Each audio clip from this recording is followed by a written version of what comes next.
कौन है शरणधारी। जय जय जय वृषभानु दुलारे, जय जय जय वृषभानु दुलारे, जय जय जय वृषभानु दुलारे। श्री राधा रासेश्वरी रसिकेश्वर घनश्याम, करहु निरंतर वास मैं श्री वृंदावन धाम। करहु निरंतर वास में श्री वृंदावन धाम। मेरी भव बाधा हरो राधा नागरी सोय, जातन की झाई परे श्याम हरित द्युति हो। गुरवः प्रणामः, दंडवत् प्रणामः।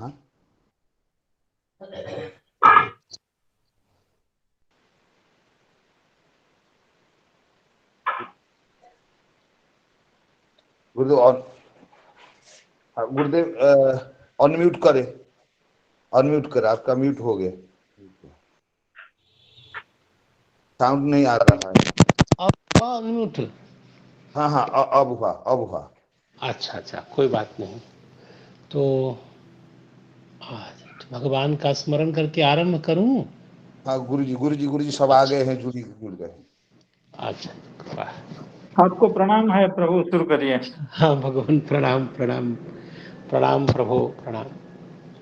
निस्सीम करुणा पूर्णा वात्सल्यैकमहोदधि, कान्ता श्रीराघवेन्द्रस्य सर्वदा पातु जानकी। वन्दामहे महेशान चण्डकोदण्डखण्डनं, जानकी हृदयानन्द चन्दनं रघुनन्दनं। कृष्णाय वासुदेवाय हरये परमात्मने, प्रणतक्लेशनाशाय गोविन्दाय नमो नमः। माधवं पद्मयोनिं च नारदं वादरायणं, शुकं सूतं च गोकर्णं मद्गुरुं च नमाम्यहम्। सीतानाथसमारम्भां रामानन्दार्यमध्यमाम्, अस्मदाचार्यपर्यन्तां वन्दे गुरुपरम्पराम्। हे जानकी चरणनूपुरलब्धभाव, हे राघवेन्द्र चरणार्पित सर्वसौख्य, ते मादृशाति पतितोद्धरणे समर्थ, हे देशिकेन्द्र पदपङ्कजवन्दनन्ते। वाञ्छाकल्पतरुभ्यश्च कृपा सिन्धुभ्य एव च, पतितानां पावनेभ्यो वैष्णवेभ्यो नमो नमः। अकारण करुणा वरुण वाले भगवान श्री राधा माधव की कृपा से एवं हमारे शुभानुध्यान गुरुजनों के अनुग्रह से, हमारे जो अभिभावक जन हैं उनकी कृपा से, एवं कथा रसिक जितने महानुभाव हैं उनकी चेष्टा से जो हमारा उत्साह बढ़ता है, उनकी अनुकूलता के कारण यह पवित्र क्षण मेरे जीवन में उदित हुआ है कि श्रीमद् भागवत के कतिपय प्रसंगों को, कतिपय श्लोकों को सामने रखकर अपनी बुद्धि और वाणी को पवित्र करने का सुवल बहुत ही अच्छा अवसर उन लोगों ने हमें दिया। तो उन सबके प्रति कृतज्ञ निवेदन करता हुआ भगवान वेद व्यास जी के मंगलमय श्लोक का उच्चारण करता हूँ और फिर तदनुरूप वांग्मयी सेवा के लिए उपस्थित हूँ। और वह पवित्र श्लोक है, एकोनविंशे विंशति में वृष्टिषु प्राप्य जन्मनि राम कृष्णाविति भुवो भगवान आहरत भारम। भगवान भारम आहरत। इस श्लोक में इतनी सी बात है कि 19वें अवतार के रूप में, 19वें स्वरूप में और विंशति तमे, यानी विंग तकार के छंदोनुरोध से लोप करने पर विंशति में, इसमें वृष्णिषु, वृष्णिवंशीय परंपरा के राजाओं में भगवान ने उस राजवंश में राम कृष्ण इति संज्ञा को प्राप्त करके, इस नाम के आधार पर भगवान ने अवतार आविर्भाव को स्वीकार किया। प्राप्त करके श्री भगवान ने भुवः भारम आहरत, अर्थात भगवान 2 रूप में प्रकट हो गए और इस धरती के भार का भगवान ने हरण किया।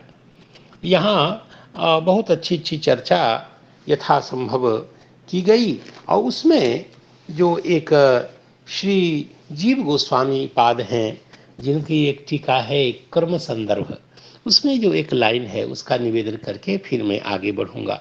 और उन्होंने कहा भगवान इति, यह जो भगवान ऐसा प्रयोग इस श्लोक में श्री हरि के लिए किया गया, उसका क्या तात्पर्य है। उन्होंने कहा कि साक्षात श्री भगवतः एव आविर्भावो यम न तो पुरुष एव, अर्थात ये भगवान पुरुष, जैसे जिनके लिए इस अध्याय के उपक्रम में कहा गया नाना अवतार एतन नाना अवतारा नाम निधानम पुरुषस्य जगृहे रूपम इत्यादि में जिस पुरुष पद का संकेत किया, वह पुरुष यहाँ नहीं विवक्षित हैं, अपितु साक्षात जो श्री भगवान हैं उनका ही आविर्भाव यहाँ विवक्षित है। और ये कार्य है कि देखिए पुरुष संज्ञस्य अनिरुद्धस्य, पुरुष नाम वाले जो अनिरुद्ध है, अनिरुद्ध का तात्पर्य है कि भगवान के जो 4 व्यूह हैं, वासुदेव, संकर्षण, प्ररुद्ध, अनिरुद्ध और ये प्रद्युम्न, तो इनमें जो अनिरुद्ध नाम वाले जो पुरुष नाम पद से, पुरुष पद से विवक्षित जो अनिरुद्ध हैं, उनका ये आविर्भाव ले समझते हुए साक्षात श्री भगवान का ही आविर्भाव समझना चाहिए। और इसी विशेष प्रतिपत्ति के लिए, विशेष प्रकार के बोध के लिए, ज्ञान के लिए ही यहाँ भगवान इति, भगवान इस विशेष पद का प्रयोग किया गया है। तत्र तस्य साक्षात रूपत्वात् श्री कृष्ण रूपेण, और यहाँ साक्षात भगवान श्री कृष्ण रूप में और निजांश रूपत्वात् राम रूपेण, और अपने ही अंश रूप पे ही राम रूप में, श्री बलराम रूप में भी, अर्थात श्री कृष्ण रूपेण निजांश रूपत्वाद राम रूपेणापि भारहारित्वात्, अर्थात भू धरती के भार का हरण साक्षात रूप से, श्री कृष्ण रूप से, और निजांश यानी अपने अंश रूप में श्री बलराम जी के रूप में इस धरती का भारहारित्व भगवान का प्रकाशित हुआ है। तो भगवान का ही ये भारहारित्व है, भगवान का ही ये स्वरूप है, इसलिए ही दोनों ही जगह भगवान अर्थात भगवान पद का प्रयोग दोनों जगह श्री बलराम जी के लिए भी, और श्री भगवान तो भगवान हैं ही, तो इसलिए ही उभयत्रापि भगवान आहरत भरम, इसको श्रेष्ठ समझना चाहिए, ऐसा कुछ। और इस प्रकार श्री भगवान बलराम जी का रामस्यापि अनिरुद्धावतारत्वं प्रत्याख्यातम, भगवान अनिरुद्ध के का ये अवतार हैं, इस रूप में खंडित करने के लिए यानी भगवान कृष्ण और श्री भगवान बलराम अनिरुद्ध जी के अवतार हैं, ऐसा खंडित किया, यानी अनिरुद्धावतारत्व भगवान का नहीं। श्री कृष्ण कहा क्यों? कहा श्री कृष्ण से वासुदेवत्वात्, भगवान कृष्ण तो वासुदेव हैं ही, और श्री राम श्री बलराम जी महाराज भी संकर्षण रूप हैं, इसलिए ये अनिरुद्ध रूपता की जो बात है और अनिरुद्धावतारता की, अनिरुद्ध जी के अवतारता की जो बात है, इसका प्रत्याख्यान समझना चाहिए और इसीलिए यहाँ भगवान इस विशेष पद का उपादान है, ऐसा यहाँ के वचन से मुझे प्रतीत हो रहा है। अब हम यदि कोई आचार्य, कोई हमारे गुरुवर कुछ प्रकाश डालना चाहें और कुछ मेरी बात में कहीं इधर उधर हो गई हो तो उसे संभालना चाहें तो संभाल सकते हैं, अन्यथा मैं अगले श्लोक का उच्चारण करता हूं। ततः कलौ संप्रवृत्ते सम्मोहाय सुरद्विषाम बुद्धो नामना जनसुतः कीकटेषु भविष्यति। कल थोड़ी चर्चा इस विषय में की गई थी और इसका सीधा तात्पर्य है ततः, उसके बाद कलौ संप्रवृत्ते, जब कलयुग आ गया और कलयुग ने अपना चमत्कार दिखाना आरंभ किया, कलयुग जब संप्रवृत्त हो गया, अच्छी तरह से काम करने लगा, अपना प्रभाव दिखाने लगा, कलयुग क्या काम करेगा? उन्माद करेगा, धर्म के स्वरूप को प्रभावित करेगा, लोगों की बुद्धि विकृत करेगा। यही सब जो कलयुग का प्रधान तांडव है वो अपना काम करने लगा। तो उस समय, और इसको आप यूं समझ सकते हैं कि कलयुग जब आता है तो क्या क्या करता है। तो जैसे श्रीमद् भागवत जी के ही द्वादश स्कंध में जो तृतीय अध्याय में कलयुग का चमत्कार वर्णित हुआ है, जब कलयुग आता है तो पहले तो धर्म का एक एक चरण जो खंडित हुआ है उसमें केवल जैन के निविधि कीने दान करे कल्याण, यह भाव प्रकट हुआ। तो दस्युत्कृष्टा जनपदा वेदा पाखंड दूषिता, दस्यु प्रधान ये सब जनपद, यहाँ दस्यु का आक्रमण हो जाएगा, उनका वर्चस्व हो जाएगा और वेद पाखंड से दूषित हो जाएगा।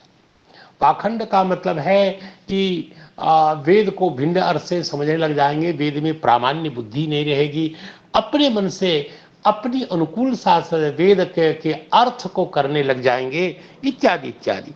और राजा लोग जो होंगे वो प्रजा भक्ष हो जाएंगे, प्रजा का ही भक्षण करने वाले राजा हो जाएंगे। और जो ब्राह्मण जो समाज के उन्नायक हैं, मार्गदर्शक हैं, वो प्रायः शिष्णोदर पर हो जाएंगे।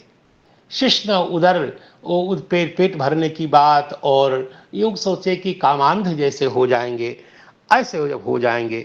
जो वटु लोग, ब्रह्मचारी लोग अपने वटु का परित्याग कर देंगे, और जो भिक्षु लोग, सन्यासी लोग होंगे वह शौच सदाचार का परित्याग कर देंगे, और जो तपस्वी लोग हैं वो गांव में रहने लग जाएंगे। और इस प्रकार जो सन्यासी लोग हैं वो अत्यर्थ लोलुप हो जाएंगे, अत्यधिक लोलुप हो जाएंगे। प्रायः मनुष्यों का शरीर ह्रस्वकाय होगा, छोटे छोटा, सबका आकार छोटा होने लग जाएगा और बहुत ज़्यादा खाने वाले हो जाएंगे। तुलसीदास जी महाराज ने जमा करके इसका वर्णन किया है और अवनींद्र जी हमें उसका स्वरूप दिखा रहे हैं। तो भूर्यपत्याः, लोग प्रायः बहुत ज़्यादा बच्चे होने लग जाएंगे, निर्लज्ज हो जाएंगे लोग, और ऐसे ऐसे हो जाएंगे। और क्षुद्र लोग जय जय कूटकारी हो जाएंगे, व्यवसाय परायण हो जाएंगे, ऐसा ऐसा लिखा है।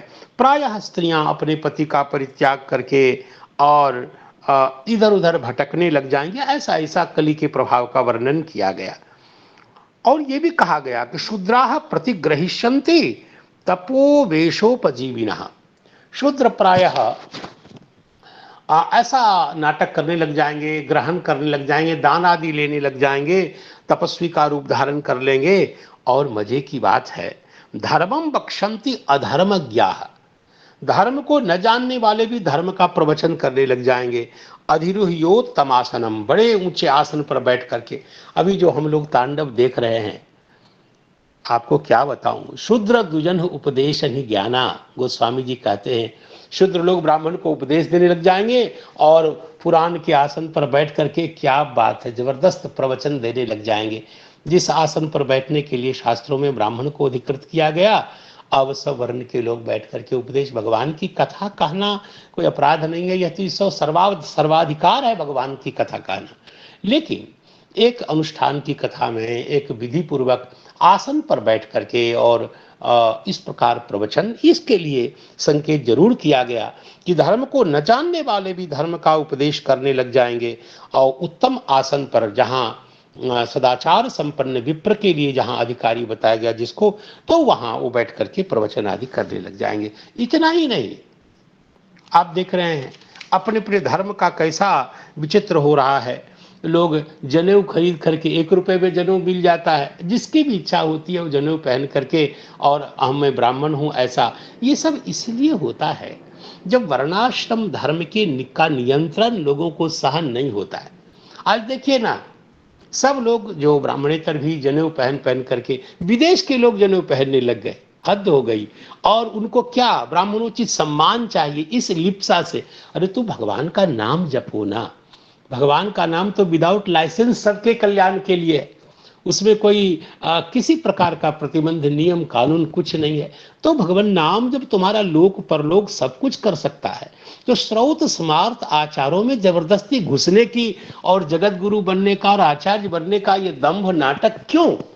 तो ये सब कलयुग का प्रभाव है, इसमें कहीं से किसी का दोष नहीं है। बड़े व्यथित मन से श्री भगवान शुकाचार्य कहते, देखिए कलौल राजन जगताम परम गुरु।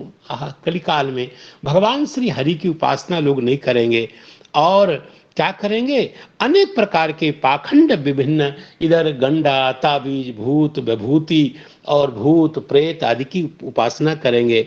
भगवान अच्युत की आराधना को छोड़ करके ये मर्त्य इधर पूजा पाठ, इधर उधर 20 प्रकार के प्रपंचों में लगेंगे। और बड़े भरे मन से शुकाचार्य कहते हैं, यन्नामधेयम निर्म्रियमाण आतुरः, जिस भगवान का मंगलमय नाम आतुर होकर के व्यथित व्यक्ति भी, मरणासन्न व्यक्ति भी, आसन्न मृत्यु व्यक्ति भी, गिरता हुआ पतन होता हुआ, विवश होकर के भी, रोग आदि से विवश होकर के भी यदि भगवान के मंगलमय नाम का उच्चारण करता है तो सद्यः वह कर्म की अर्गला को छिन्न करके उत्तम गति को प्राप्त करता है। ऐसे भगवान की उपासना नहीं करेंगे और इधर उधर भटकेंगे। इस प्रकार की चर्चा श्री सुखदेव भगवान ने 12 स्कंध के अवसान में तृतीय चतुर्थ पंचमाध्याय में किया है, जिसका संकेत यहाँ आप कर सकते हैं। तो जब कलयुग संप्रवृत्त हो गया, यानी अपने प्रभाव को दिखाने लग गया, सम्मोहाय सुरद्विषाम, उस समय सुरद्विष्ट, सुर से द्वेष करने वाले जो असुर हैं, दैत्य हैं, दानव आदि हैं, ऐसे लोगों को मोहित करने के लिए, सम्मोहित करने के लिए भगवान क्या करेंगे, कीकटेषु भविष्यति। और कीकट शब्द की व्याख्या श्रीधर स्वामी जी ने की है कि कीकटेषु मध्य। कीकट एक क्षेत्र विशेष का नाम है, जो बिहार का, जो गया आदि का जो क्षेत्र है, जिसको मगध कहते हैं, और उसका अपभ्रंश मगह है। तो वहाँ गया प्रदेश में भगवान प्रकट होंगे। देखिए, आपको एक बात स्मरण कराते चलूं, श्री प्रहलाद जी महाराज की शान में, और जब प्रहलाद जी ने कहा था कि भगवान मेरे पिताजी आपकी निंदा करते थे, तो क्या आप मेरे पिताजी का उद्धार होगा, क्या मैं सही अर्थ में पुत्र बन सकूंगा क्या? इसका तात्पर्य है कि पुन्नाम नरका त्रायते इति पुत्र, अपने पिता को पुत्र नाम के नरक से त्राण दिलावे वो पुत्र है। और यदि मेरे पिता नरक चले गए तो मैं तो सही अर्थ में पुत्र का जो प्रवृत्त निमित्त है उससे तो पतित हो जाऊंगा।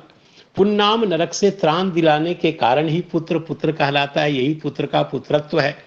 और यदि मेरे पिता नरक चले गए तब तो मैं कैसा पुत्र कहलाऊंगा? तो भगवान, मैं सही अर्थ में पुत्र आप मुझे बना पाएंगे क्या? मेरे पिता का कल्याण होगा क्या? इस आशंका में श्री भगवान नृसिंह जो बोले हैं, उन्होंने तो आनंदित ही कर दिया। कहा, बेटा तुम अपने पिता की चिंता करते हो। अरे त्रिसप्त भी पिता पूता पितृभि सहते नघ। अरे निष्पाप मेरे प्रहलाद, अरे तुम्हारे जैसा वैष्णव जिस वंश में उत्पन्न होता है, कुलम पवित्रम जननी कृतार्था वसुंधरा भाग्यवती च धन्या स्वर्ग स्थितास्ते पितरश्च धन्या येषां कुले वैष्णव नामधेयम् आस्फोटयन्ति पितरः नृत्यन्ति च पितामहाः मद्वंशे वैष्णवो जातः स न संस्त्रायिष्यति। तो तुम चिंता क्यों करते हो? इसी क्रम में श्री भगवान ने कहा कि तुम्हारे जैसा वैष्णव जहां उत्पन्न होता है तो कीकट में भी स्थान प्रयुक्त दोष नष्ट हो जाता है। और वहां कीकट का वही तात्पर्य कि अंग भंग कलिंगेषु सौराष्ट्र मगधेषु च तीर्थ यात्राम बिना गत्वा पुनः संस्कार मर्हति। कतिपय देशों का परिग्रहण धर्मशास्त्र में करते हुए कहा ऐसे स्थान पर भी कोई परम भगवान के परम भक्त प्रकट हो जाएं तो स्थानकृत दोष नष्ट हो जाता है। धर्मशास्त्र की मर्यादा से निर्दिष्ट जो स्थान का दोष है वो नष्ट हो जाता है यदि परम वैष्णव कोई भगवान का परम भक्त उस स्थान पर प्रकट हो जाए। तो वहां कीकट का परिगणन किया गया और यहाँ तो श्रीधर स्वामी जी ने स्थान विशेष का निर्देश कर दिया। कीकट में श्री भगवान बुद्ध प्रकट हो जाएंगे और यहाँ पाठ भेद को भी बता दिया, अजनस्य सुतः और कहीं कहीं जिन सुतः ऐसा पाठ है। जिनोपि सएव, श्रीधर स्वामी जी कहते हैं जिन भी वही अजन ही है, कोई भिन्न भिन्न नहीं है, एक ही तात्पर्य है।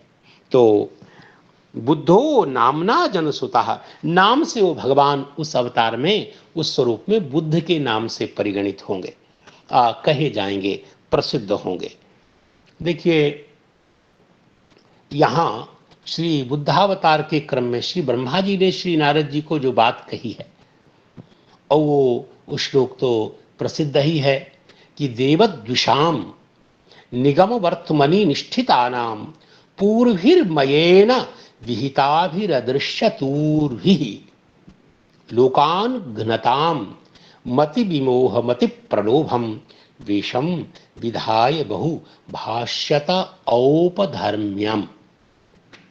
श्री ब्रह्मा जी नारद जी को भगवान के अवतार का परिगणन करते हुए जब बुद्धावतार की चर्चा करते हैं तो उसमें उन्होंने कहा देवद्विषाम, देवता से जो द्वेष करने वाले, जिनको यहाँ सुरद्विषाम पद से कहा गया, और वो जब निगम वर्तमान जो वेद का मार्ग है उस मार्ग में निष्ठितानाम नितराम स्थितानाम जो वेद मार्ग में स्थित हो गए, जो राक्षस लोग वेद मार्ग में प्रतिष्ठित हो गए, वेद मार्ग का अनुसरण करने लग गए, तो क्या हुआ?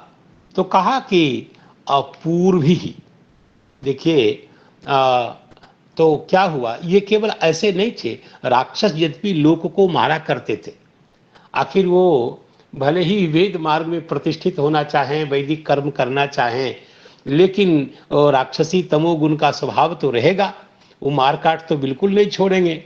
तो इसलिए लोकाम घनताम, लोगों को मारने वाले थे। और इतना ही नहीं, यहाँ लिखा है कि मैं सुर के द्वारा, मैं दानव के द्वारा क्या करते थे वो, तो उनके द्वारा विहिता भी पूर्वी, उनके द्वारा रचित जो पुर है, नगर है, उनमें लिखा है अदृश्य तूर्भी, अर्थात अलक्ष्य वेग वाले, उनके द्वारा, उन पुरियों के द्वारा मति का विमोह, अर्थात भगवान बुद्ध ने कैसा रूप धारण किया, तो उस वेश के विशेषण के लिए एक पद उपात्त करते हैं, मति विमोह मति प्रलोभम।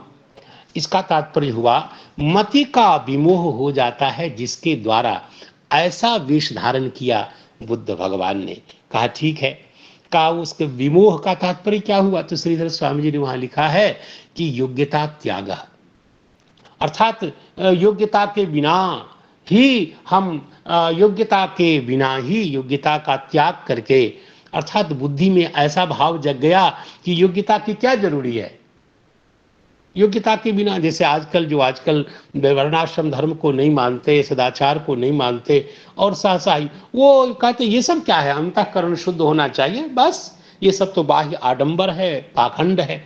ऐसा बोलना तो बहुत ही आसान है। आपको मैं बताऊं कि कुछ आचार्य हुए, उन्होंने कहा ना, निस्त्रे गुण्य पथि विचरताम को विधिक को निषेधा, निस्त्रे गुण्य में हम लोग विचरण करते हैं, विधि क्या है, निषेध क्या है। तो भैया भोजन अच्छा लगता है, अन्न के बिना पूरा ब्रह्म ज्ञान तुम्हारा ढीला हो जाता है। और अभी आपको 2 रुपए के नोट में और 200 रुपए के नोट में अंतर समझ में आता है, और जब आचार की बात होती है तो ब्रह्मज्ञानी हो जाते हो। ये किस टाइप की बात हुई? तो इसलिए कहते हैं कि मति का विमोह हुआ जिसके द्वारा तो मति विमोहम वेशम। दूसरी बात कहते हैं कि मते है प्रलोभ यस्मात्, और जिससे मति का प्रलोभ उत्पन्न हो जाए, अयुक्त को स्वीकार करना, यही प्रलोभ यहां बताया गया। ऐसे पाखंड में वेश को धारण करके बुद्ध भगवान ने क्या किया, औपधर्म्यम बहु औपधर्म्यम भाष्यते, अर्थात बहु उपधर्म का भगवान बुद्ध ने प्रवचन किया। जो काल की दृष्टि से कहें तो भाष्यते का तात्पर्य हुआ भाषिष्यते, जो भगवान बाद में बुद्ध भगवान इस प्रकार के उपधर्म का प्रवचन करेंगे।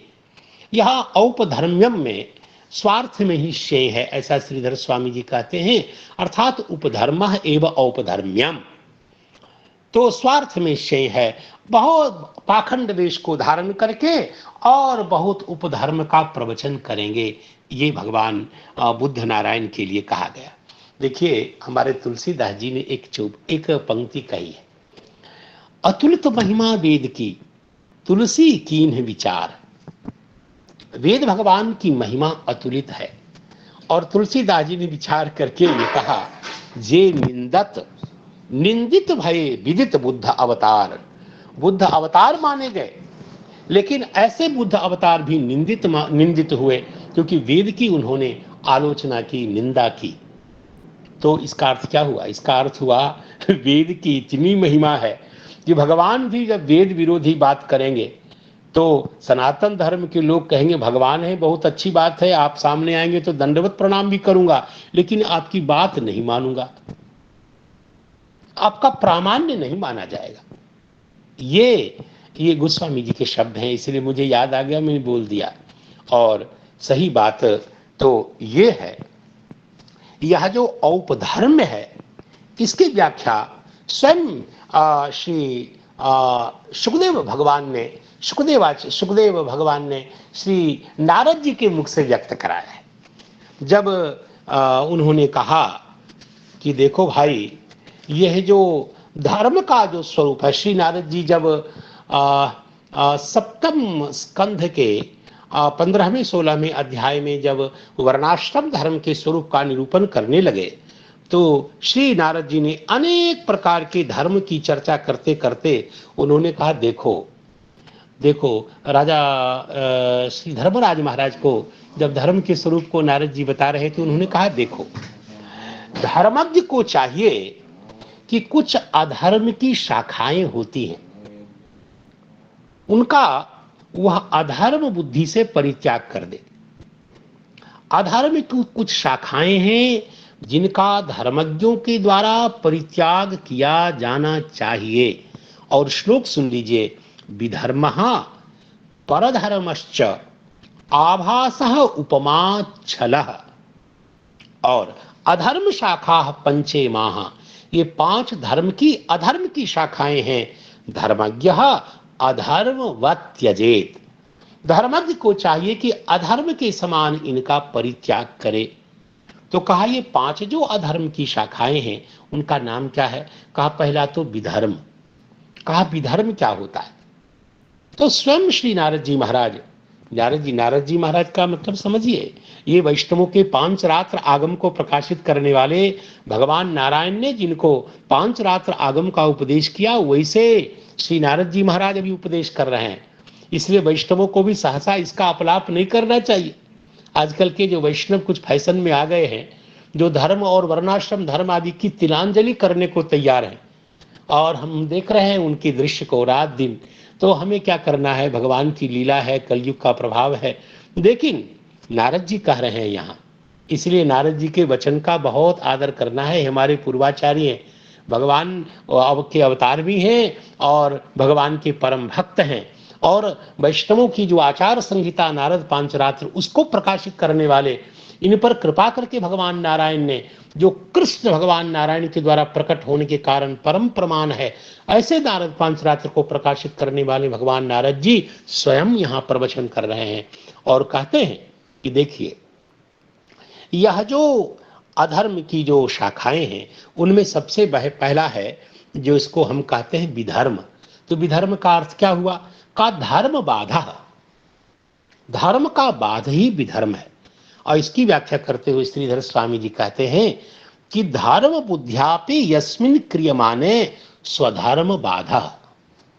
धर्म की बुद्धि से जब हम कुछ करते हैं तो जिसके किए जाने पर धर्म की बुद्धि से हम जिसको करते हैं, लेकिन अपने धर्म का यदि बाध हो जाता है तो धर्म बाध है, वही हमारे लिए विधर्म है। तो और ये क्या है, ये तो धर्म और परधर्म क्या होता है? परधर्म के लिए तो आप जानते हैं, भगवान श्याम सुंदर नंदनंदन प्रभु गीता गायक सरकार कहते हैं स्वधर्मे निधनम श्रेयः परधर्मो भयावह। तो वो परधर्म क्या है? का अन्यस्य चोदितः अन्यस्य परधर्म। जैसे ब्राह्मण के लिए कुछ कहा गया कि ब्राह्मण को ऐसा करना चाहिए, लेकिन ब्राह्मणेतर यदि उसको करते हैं तो वह उनके लिए परधर्म है। पुरुष के लिए कहा गया संध्या वंदन आदि करो, और स्त्रियों को लगता है कि हमें भी संध्या वंदन करना चाहिए, तो स्त्री के लिए वो संध्या वंदन आदि परधर्म है। तो परधर्म है। यहाँ श्रीधर स्वामी जी, जो श्रीधर स्वामी जी की व्याख्या में विश्वास करते हैं, उनको इस शब्द पर भी विश्वास करना चाहिए। अन्य से चोदिता, अन्य के लिए जो विहित है, अन्य के लिए जो बताया गया है, वह अन्य के लिए परधर्म है। ऐसा श्रीधर स्वामी जी ने स्वधर्मे निधनम श्रेयः परधर्मो भयावह ऐसा समझ करके वह अधर्म की शाखा है। आगे कहते हैं ठीक है, ये उपमा क्या है? उपमा, उपमा को पहले बताइए। तो कहा उपमा पहले समझ लीजिए। उपमा ही भगवान बुद्ध ने उपमा को ही प्रकाशित किया है। उपमा का मतलब है कि धर्म जैसा लगे लेकिन धर्म न हो, धर्म जैसा लगे लेकिन धर्म न हो। सत्य, दया, करुणा, इसकी बड़ी महिमा बौद्ध चिंतनों में गाई जाती है। लेकिन क्या वेद शास्त्र के नियंत्रण से नियंत्रित, वेद विहित होने पर ही ये धर्म होते हैं। अपने मन से किसी की रक्षा करना धर्म नहीं है। शास्त्र से पूछो कि शास्त्र ने उसको धर्म कहा है कि नहीं कहा। इसलिए धर्म लक्षण में वेद प्रतिपाद्यत्व ये बहुत, यह जो विशेषण अंश है वो बहुत ही महत्वपूर्ण अंश है। भगवान भी कहते हैं यह शास्त्र विधिमुत्सृज्य वर्तते काम कारता। अपने मन से कुछ करने लगना धर्म नहीं होता। और भगवान ने तो डांटते हुए कहा न सिद्धिम अवाप्नोति न सुखम न परांगतिम। भगवान बहुत आग्रह रखते हैं धर्म और शास्त्र की मर्यादा का। तो यहाँ कहा उपधर्म क्या है? का यही उपधर्म है। यही उपधर्म क्या होता है? का पाखंड, पाखंड उपधर्म है। और यही यही यहां कहते हैं कि देखिए, सीताराम सीताराम सीताराम, उपमा, उपमा की व्याख्या करते हैं उपधर्म। और उपधर्म के लिए यहां टिप्पणीकार लिखते हैं धर्मस्य उपमा न तो धर्म। धर्म के जैसा तो लगे लेकिन धर्म नहीं हो, उसको वो हम उपमा कहते हैं, उसको हम उपधर्म कहते हैं। और जो पाखंड है, यहाँ उसकी व्याख्या करते हुए कहते हैं एक तो होता है शब्द भी छल। ये जो छल क्या है, आभास को भी बताते हैं। तो कहा आभास उपमा छल। तो आभास की व्याख्या करेंगे यस्तु इच्छया कृतः पुंभी आभास याश्रमात् पृथक। अपने आश्रम का जो धर्म है उसकी उपेक्षा करके अपनी इच्छा से पुरुषों के द्वारा किया गया है, वह सही अर्थ में यह आभास है, वह भी अधर्म की एक शाखा है। और स्वभाव विहित धर्म, धर्म वो होता है जो स्वभाव से विहित होता है। स्वभाव विहित की व्याख्या करेंगे अर्थात स्वधर्म अनुष्ठान के अनंतर कभी कभी अपने वर्णाश्रम धर्म का परिपालन तो करते हैं और उसके साथ साथ आर्थमपि कुछ परधर्म का भी, दूसरे भी धर्म का अनुष्ठान करते हैं। देखिए अन्यूनान अतिरिक्त वृत्तित्वेन, यानी अच्छेद का अच्छेदेन ही धर्म होता है। आप अपना धर्म पालन करते करते अन्य का भी धर्म परिपालन करें तो आप सही धार्मिक नहीं माने जाएंगे। वह अधर्म का यत्किंचित स्पर्श हुआ तो अपने धर्म के परिपालन करने के साथ साथ यदि अन्य धर्म का परिपालन आप करते हैं तो गलत है। इसलिए यहाँ टीका में श्रीधर स्वामी जी आग्रह पूर्वक कहते हैं कि स्वधर्मानुष्ठानंतरम, अपने धर्म का परिपालन करने के बाद थोड़ा समय बच गया तो दूसरे धर्म का भी परिपालन करने लग जाएंगे तो धर्म भूयस्वार्थमपि, कि हम और कुछ धर्म कमा लेंगे।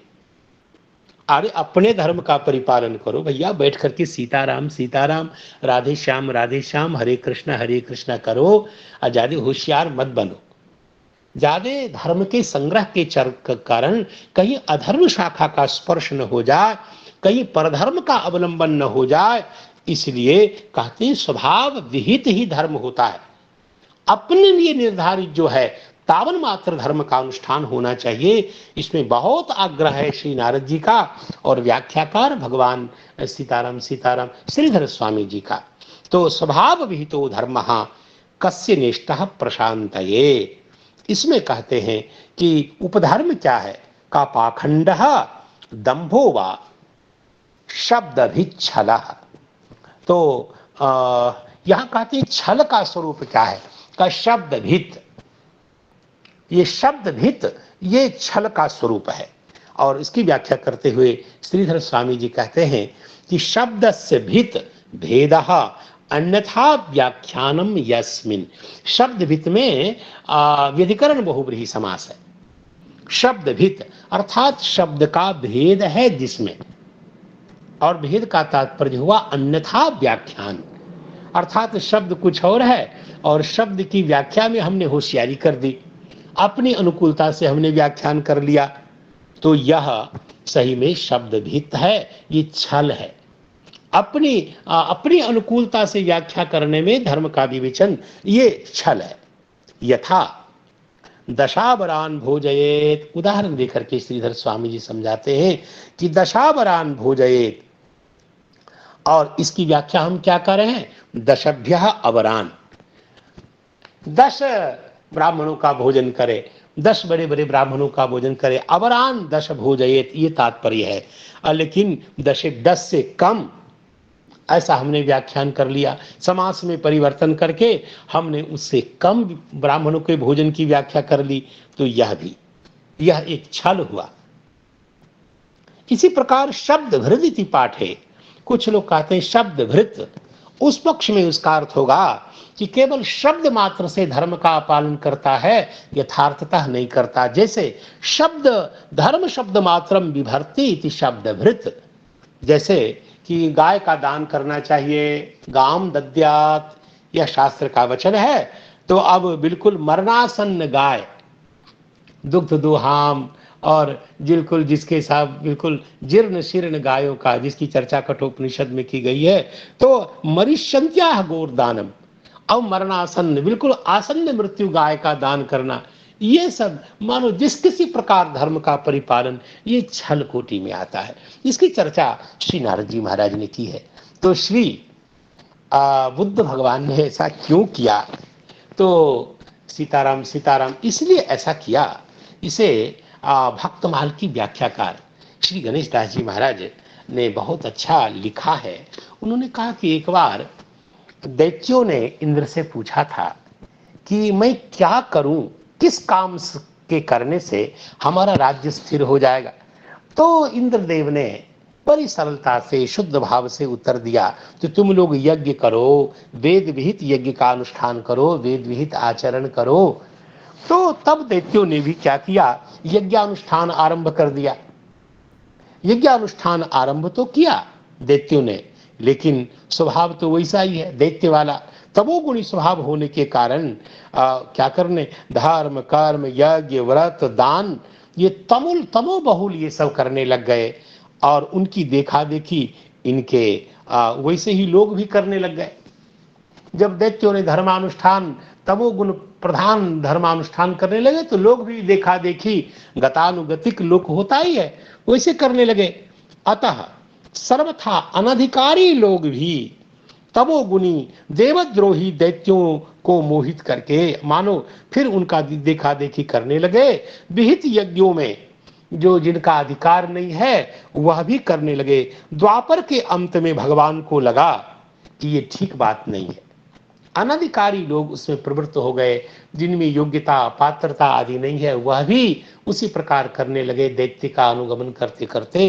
तो क्या भगवान ने क्या किया कि मोहित करने के लिए, मोहित भागवतकार भी कहते हैं कि नारद जी ने कहा, देवताओं के शत्रु दैत्यगण जब वेद मार्ग का सहारा लेकर वेद मार्ग में स्थित रह करके मैं दानव के बनाए हुए अदृश्य और अलक्षित वेग वाले पुरों में रह करके लोगों को नष्ट करने लग गए, तब भगवान हरि को चिंता लगी और उनकी बुद्धि में मोह और लोभ उत्पन्न करने वाला बुद्ध वेश को धारण करके और उन्होंने कई उपधर्मों का उपदेश किया, जिसे बौद्ध दर्शन में जिस जो दर्शन जो सिद्धांत ख्यात है ऐसा उपदेश किया। ये यहाँ इस श्लोक का आशय है। देखिए यहाँ जो लिखा है सम्मोहाय सुरद्विषाम, ये भगवान कभी कभी करते हैं।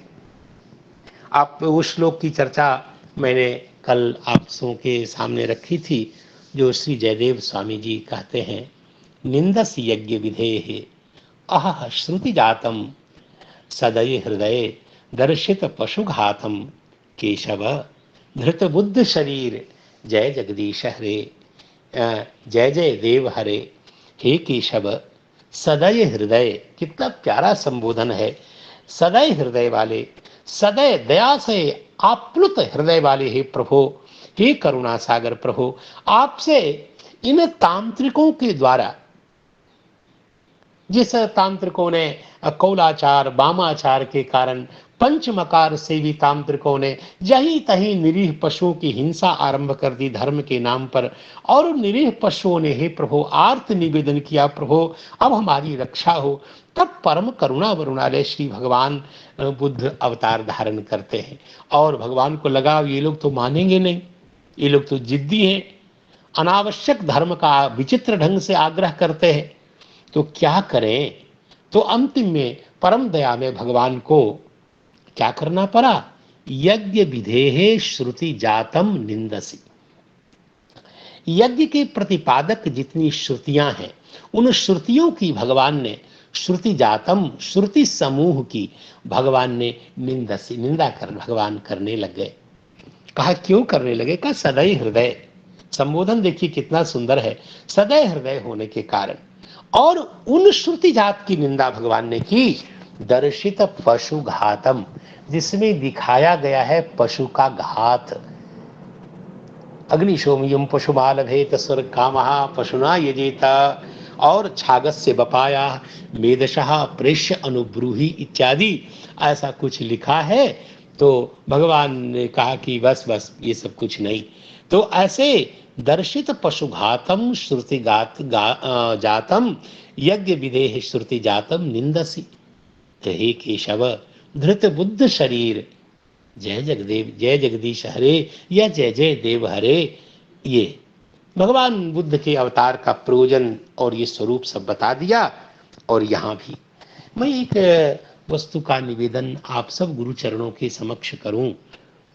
देखिए भगवान को बड़ी चिंता होती है कि कहीं वेद की विपरीत व्याख्या करके लोग वैदिक विधि का अनाचार कदाचार न करने लग जाएं, अनधिकारी इसका दुरुपयोग न करने लग जाएं। इसलिए भगवान को कभी कभी ऐसा नाटक करना पड़ता है, ऐसा कठोर निर्णय लेना पड़ता है। मुझे सहसा पद्म पुराण की एक बात याद आ गई।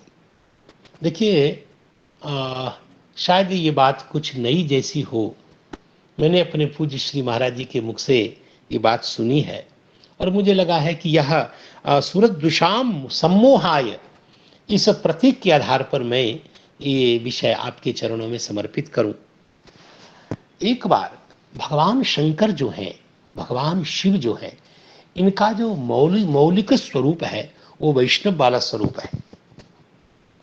सुंदर ऊर्ध्वपुंड तिलक भगवान शिव धारण करते हैं, खूब सुंदर तुलसी जी की माला भगवान महादेव धारण करते हैं।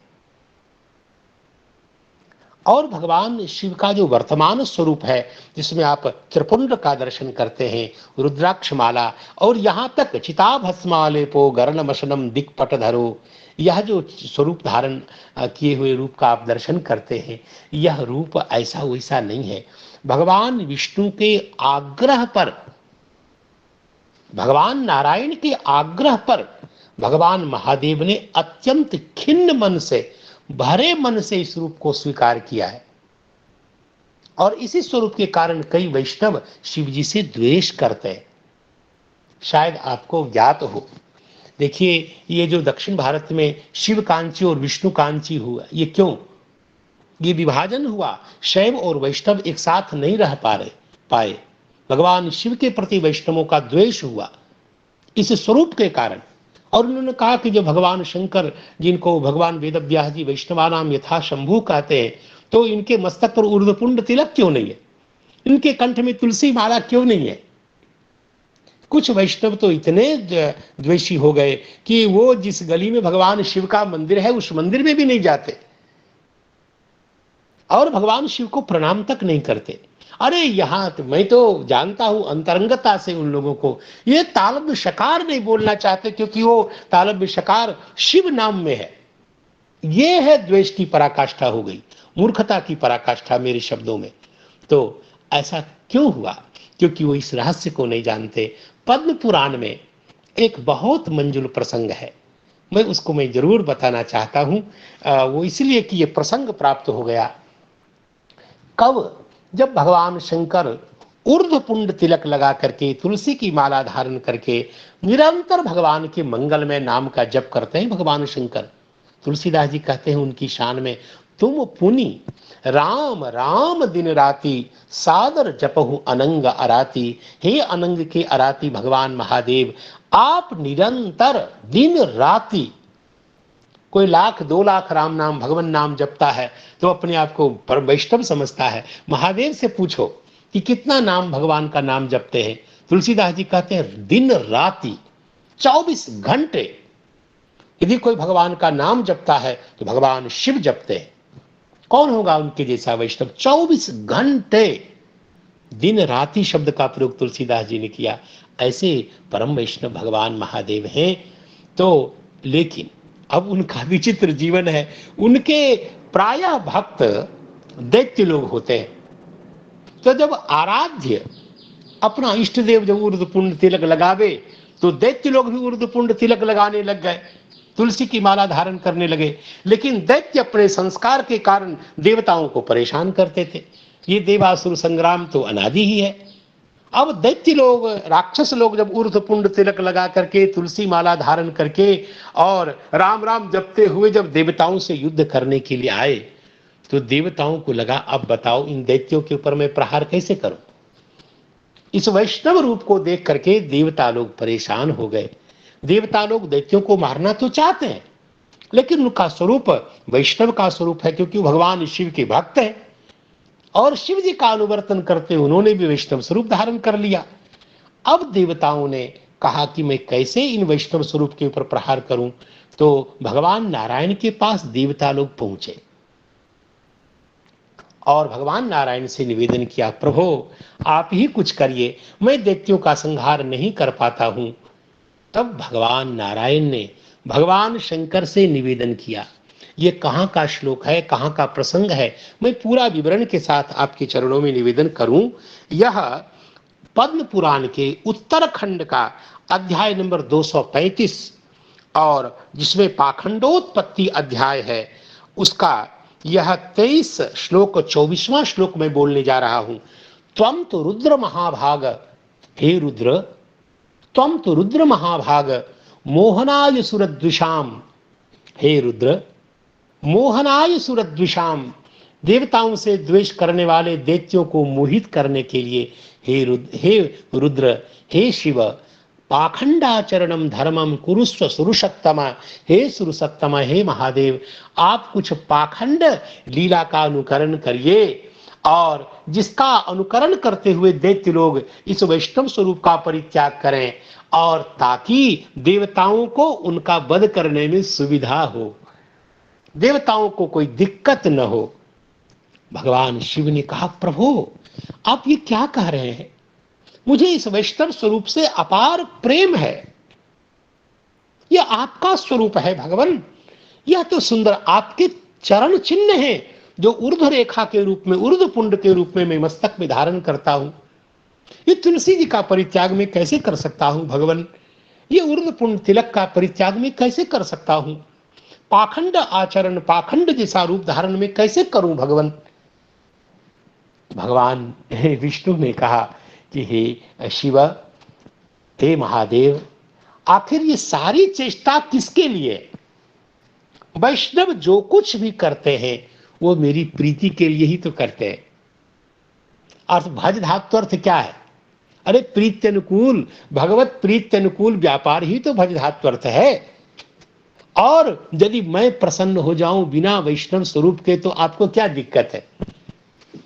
यदि हे महादेव आपके वैष्णव स्वरूप के बिना ही यदि मैं आपके ऊपर प्रसन्न हो जाऊं तो आपको ऊर्ध्वपुंड तिलक धारण करने की क्या जरूरी है? तुलसी माला धारण करने की क्या जरूरी है?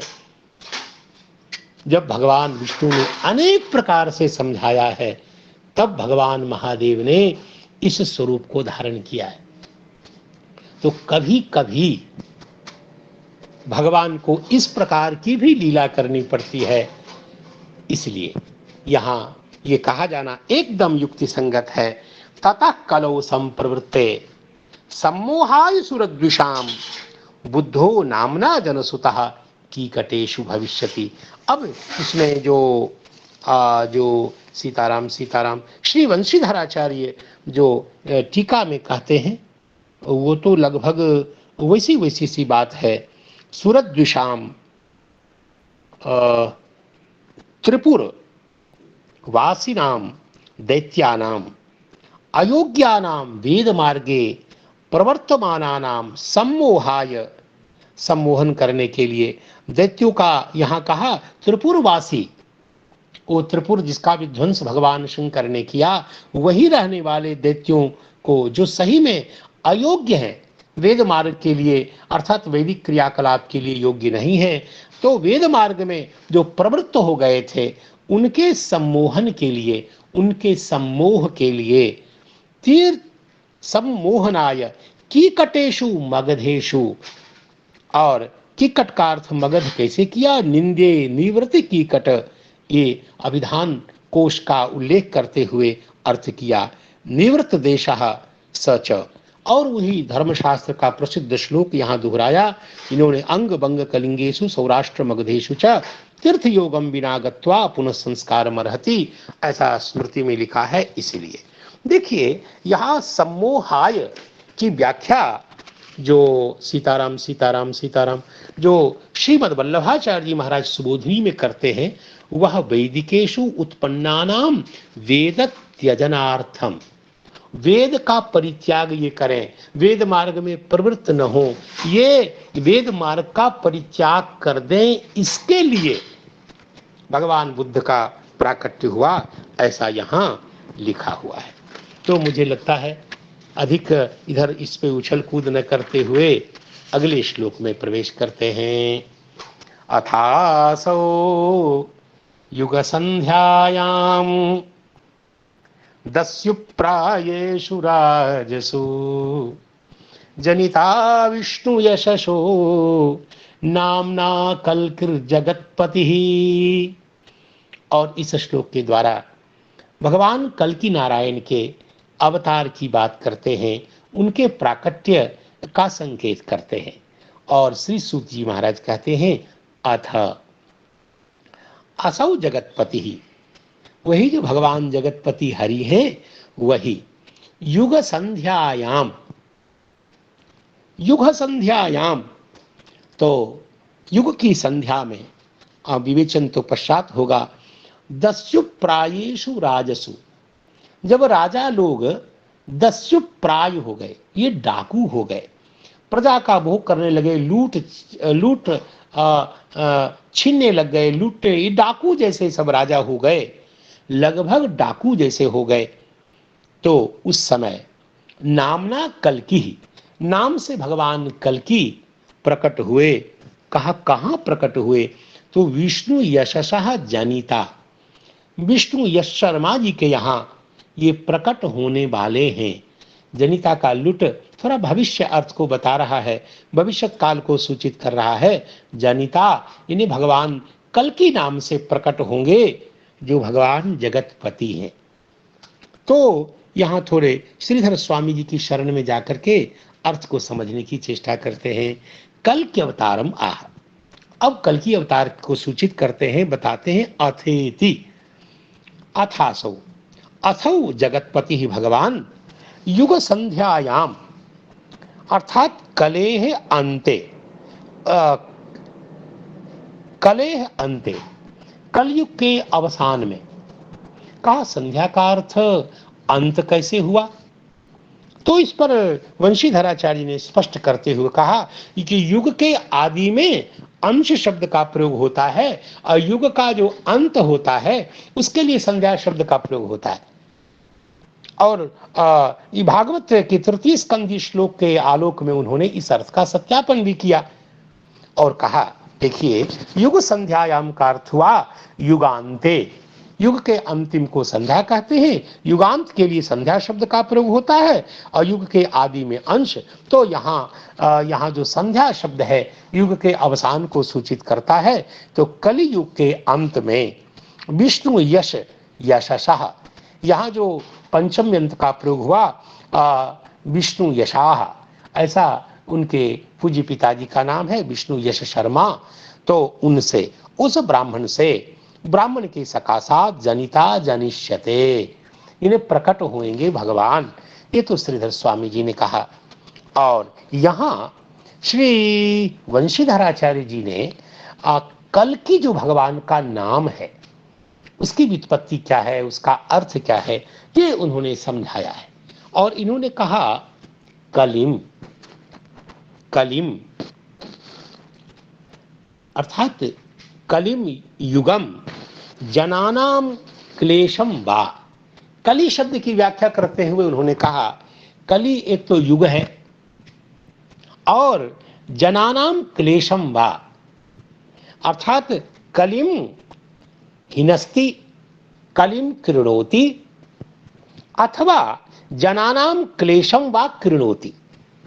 कली तो युग का नाम है, इसे कली युगम, कली नामक युग को जो कृणोति अर्थात हिनस्ति स कल्कि, अथवा कली का अर्थ है जनानाम क्लेशः, तादृशम क्लेशम कलिम कृणोति, कृहिंसायाम धातु है, जैसे कृंद हृच्छयम वाला गोपी गीत का आप अनुसंधान कर लीजिए।